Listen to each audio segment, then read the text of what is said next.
Hi friends, my name is Nandita. I am from Andhra Pradesh.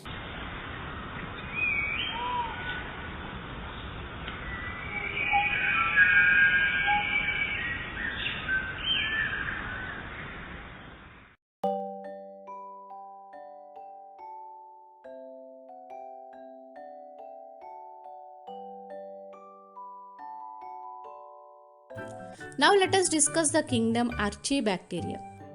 These bacteria are special since they live in some of the most harsh habitats such as extreme salty areas like Halophilus, hot springs, Thermoacidophilus, and marshy areas Methanogens.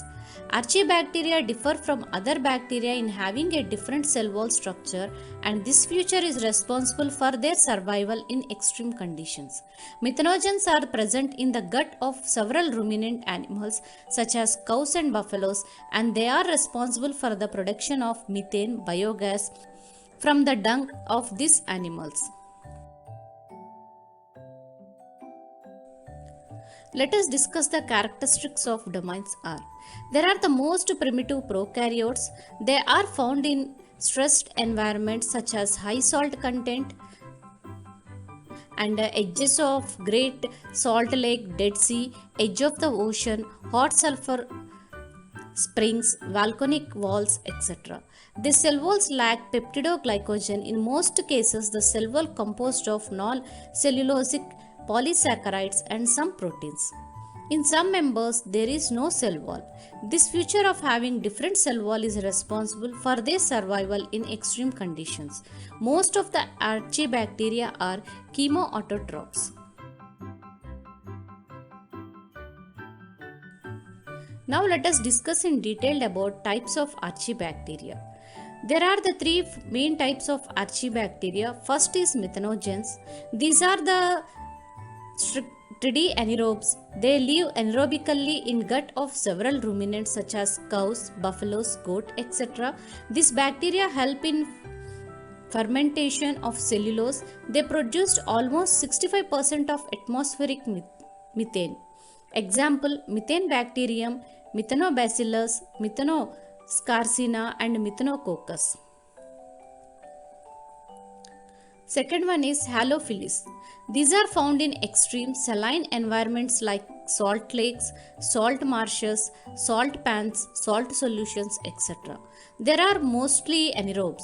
They contain a chemical called halohodospan to pump in chlorides into the cell to prevent cellular dehydration. Halobacterium develops purple membrane having photoreceptor pigment bacteriohodospan.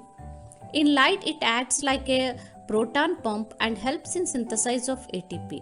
The formation of ATP is several mechanisms under anaerobic conditions. Now let us discuss about Thermoacidophilus.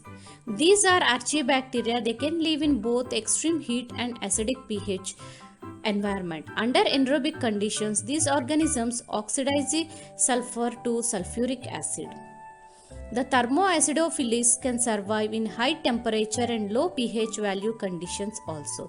Special branched chain lipids in cell membrane that reduce the cell fluid. Enzymes can work at low temperature. Enzymes are resistant to high temperature coagulations also. Now let us discuss the importance of archaebacteria. The archaebacteria can live in extreme environments, so they are useful in modern biotechnology, generation of biogas, thermophilic enzymes, biosensors, restriction enzymes, etc. Now let us discuss the difference between eubacteria and archaebacteria. Eubacteria. Cell wall is made up of peptidoglycans and plasma membrane consists of phospholipids. Genes are not interrupted by non-coding zones or introns. Ribosomal proteins and RNA polymerase enzymes are very different from eukaryotes. Archaebacteria. Peptidoglycan is absent in cell wall. It is made up of cellulosic carbohydrate. It is a single layer of branched chain lipids. Genes are interrupted by introns like eukaryotes. Ribosomal proteins and RNA polymerase are similar to eukaryotes.